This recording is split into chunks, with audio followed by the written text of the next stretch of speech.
Good day, Vihas. Welcome to Cayman Physics tutorial. Today, I'm going to be teaching you something very quick, which is how to derive the equations of motion using calculus. You all know we can derive the equations of motion, the Newton's equations of motion. We have the first one, second equation, and then the third equations of motion, which was postulated by Sir Isaac Newton. So I'm going to be teaching you a method now. Most method we usually use is the analytical method. So in this video, I'm going to be teaching you a very simple method, which is deriving the equations of motion using calculus. You can use calculus to solve the equations, to derive the equations of motion. Now I'm going to be solving the first, the second, and the third equations of motion that you already know. So let's start from the first one.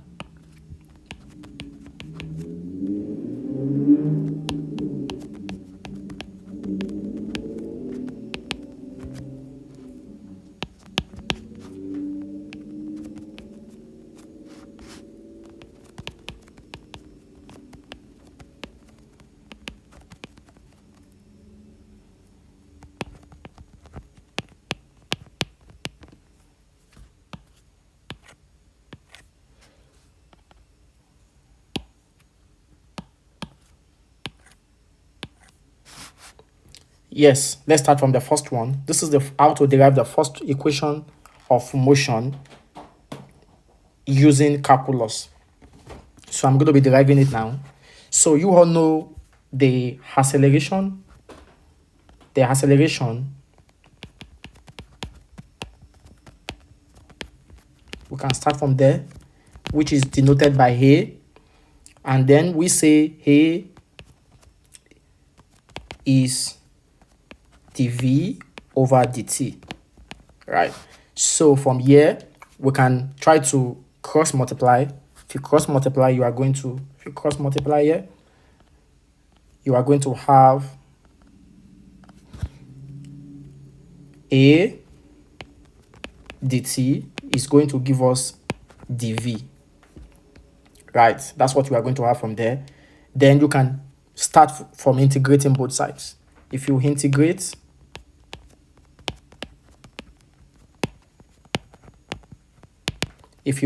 both sides, right, you are going to be having the integral sign A dt, then integral sign the dv. Now you can give it upper limit. For everything we do here, we give it upper limit and lower limit. So you can integrate. Here is time. What is changing here is the time. You can integrate from 0 to t, normal time t. Here, what is changing here is the velocity. And you know we have velocity initial and final. You can integrate between u to v, right? So if you do that, if you integrate that, you are going to have the a left outside as constant. So you have a to t dt, right? Which will give us u to v of dv, right? So this is what we are going to have. So if if you integrate this, the integral sign will cancel the d, and then the integral sign here will cancel this. Then we are going to put in the limit. If you put in the limit there, you are going to be, if you integrate this, you are going to be left with t, which you will put your 0 to t as your upper and lower limits. You are going to be left with t there, right? So on the other aspect as well, the other hand, you are going to have v as well, which you will put in your lower limit u to v, right? So if you do that, you are going to, upper limit comes first, then you subtract it from the lower limit. So as a result, you are going to be left with t minus 0.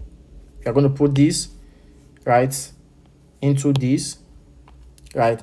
So you substitute that, you substitute this t into this value here, you are going to have this, and then you substitute this into this, you are going to have this. So the difference between the upper limit and the lower limit is the negative you are seeing there. So you continue from there again, is equal to, so you do the same thing here as well. You put the upper limit into this, you get your value, which we are going to get v. Then the difference is negative. then you put the lower limit as well. So you are going to be left with v minus u, right? So don't forget we have a here at the back. You can bring your a back, right? Because it's a constant, you need to repeat it back. And then as well here also you have a as well.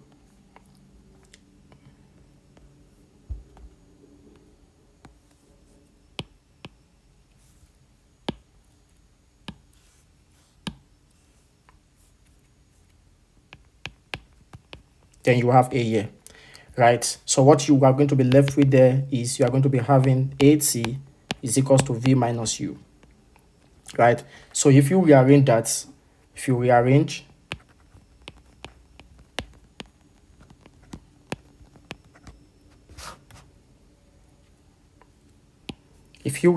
this expression,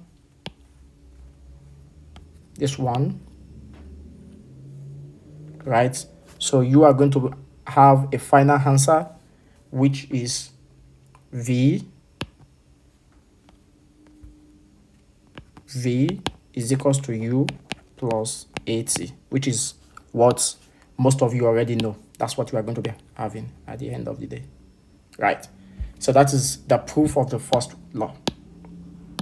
That is a proof of the first law. The first equation, I mean. So now we have been able to prove the first equation, right? So we are going to now go to the second equation. Now we can go to second equation using calculus as well.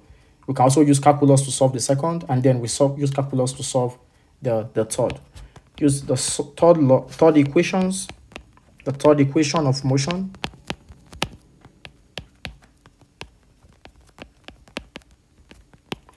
If we use calculus, right? If we use calculus, how do we prove the second equation of motion? We are going to follow the same thing we started with. Then we started with acceleration in the first case. In this case, we're going to start with velocity. The velocity, which we denote as v, right? We usually say that the v, in terms of in the differential form, now you can say change in displacement over change in time, right? The same thing again, you can decide to cross multiply from here. You can cross multiply, and then when you cross multiply, you see what's next. You cross multiply here, right? So when you cross multiply, you are going to have v. Let's make the head the side of the formula here. So the ds can be v dt, right? So this is what you are going to have, right? So you know what your v is. You recall what your v is. If you recall from first equation,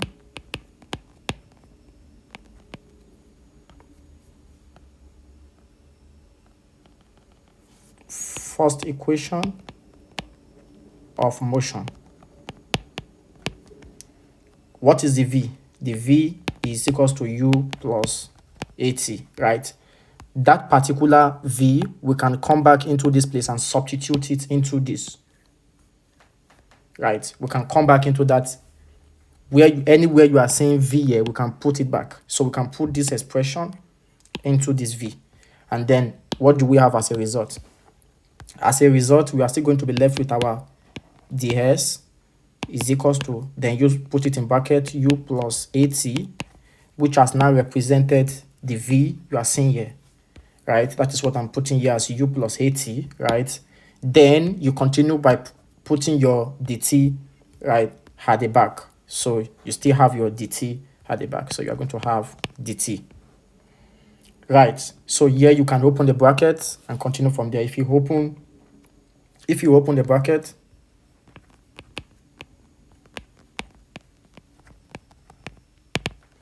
you are going to be left with ds is equals to, so you can use the dt to multiply what you have there. So you are going to have u dt plus at dt, right? So this is what you are going to be having as a result.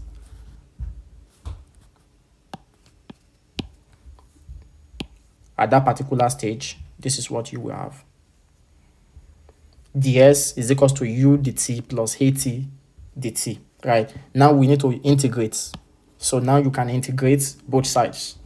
Integrate each of the term. Don't forget, this is a term, this is a term, and this is a term. This is the operation sign, right? So we can integrate that. If we integrate that, what do we have? If we can integrate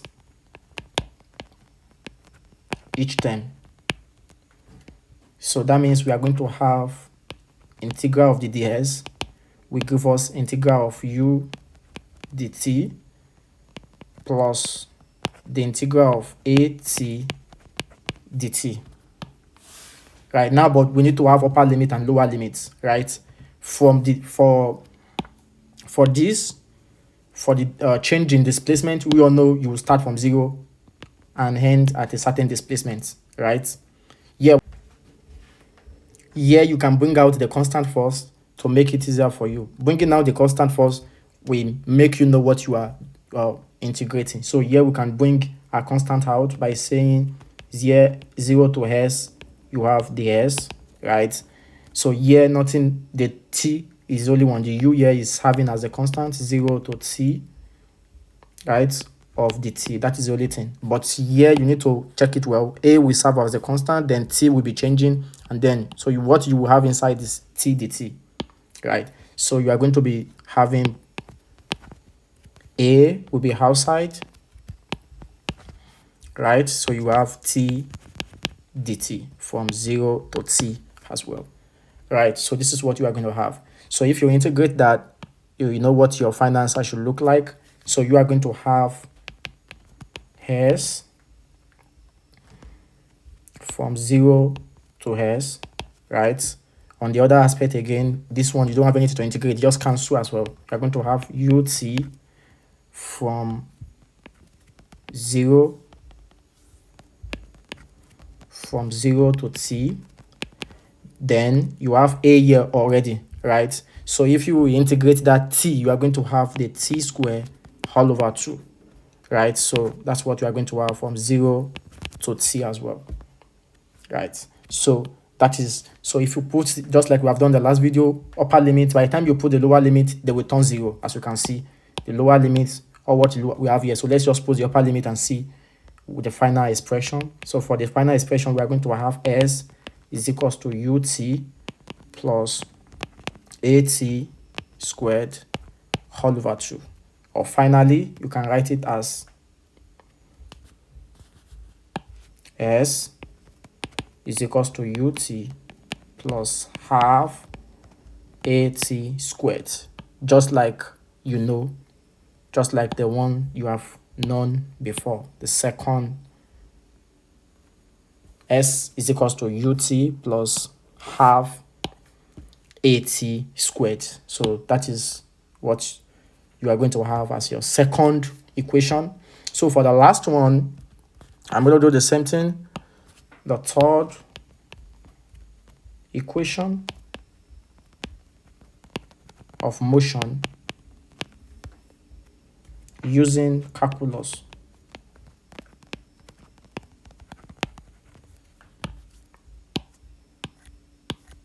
Right.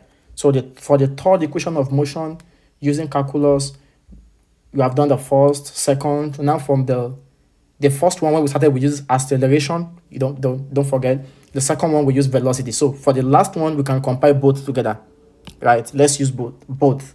If you recall from here, you realize that here was dv over dt, right?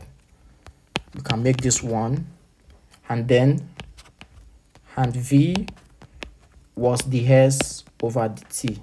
We can make this 2, right? If you remember, these are the two equations that we use this to start the first, the proof, the derivation of the first one. We use this to derive the second equation. That was what we started with. So now you can actually use these two. You can multiply that 1 and 2, you can multiply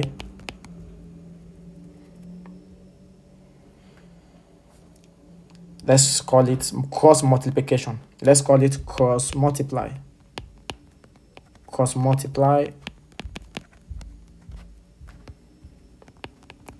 1 and 2. Right? So you cross multiply them. What I mean is I want this to multiply this. I want this to multiply this. You get what I mean? So A is going to be A multiplied by ds dt, then V is going to multiply the dv dt. So there we can proceed to knowing what else to do. Of course, it's going to be integration because we have been using integration before now. So when you cross multiply that, you are going to have A, you are going to multiply by ds over dt. If you see A multiply by ds over dt, then the second one again, we are going to have V, you are going to multiply it times dv over dt. Right? So that is the same thing again if you multiply this dv times this. But then we see that we can just, if you multiply both side by dt, multiply by dt, multiply by dt, then you realize that the dt will be able to cancel out. So what we'll be left with is this. On the right hand side, we are going to be left with that, right? So you can just write that out and say finally we are going to be left with A ds is equals to V dv. So that is the expression you are going to now start your integration with. This is acceleration multiplied by change in displacement is equal to velocity multiplied by change in velocity. So what you do now is to integrate both sides as well. You know what? Integrating both sides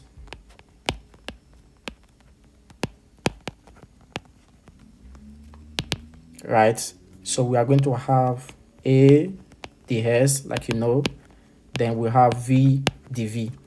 And I'm sure you know that there will actually be an upper limit and a lower limit, right? So since what is changing here is the displacement, you are going to have 0 to s. You know that. And then what is changing here is the velocity. So you know we actually have initial and final. So what we are going to have here is u to v. Right? So, you know, I've told you before, what is changing here is s. So A will serve as constant. Here, both of these will have to the V here we have is the one changing. So you don't bother bringing it out. Right? So if you do that, you are going to be having something like this. A will be out ds from 0 to s. Then you are going to have V from u to v dv. Right? So this is simple. You just have to cancel that, right? Since it's only ds that is changing, so you are just going to be left with s, right? If you integrate that, you're going to be left with s. A, let me put the here at the back as well.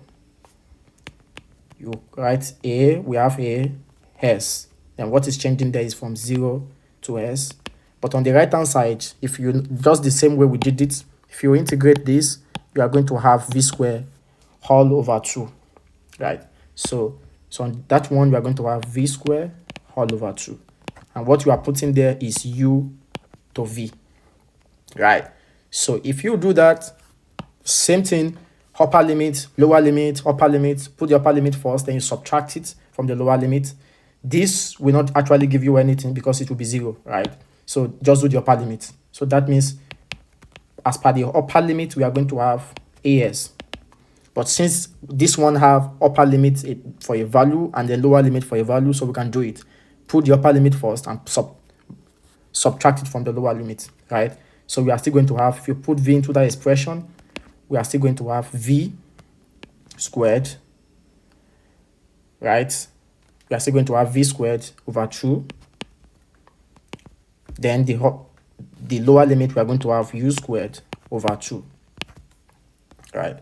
So you can just find the common place you can find a common place for them, right? So if you find a common place for them, you are going to have as is equals to, it's going to be 2, then this will be v squared minus u squared. So very simple, you can easily cross multiply there. If you cross multiply from that expression, you are going to have 2as, which is going to give us v squared minus u squared.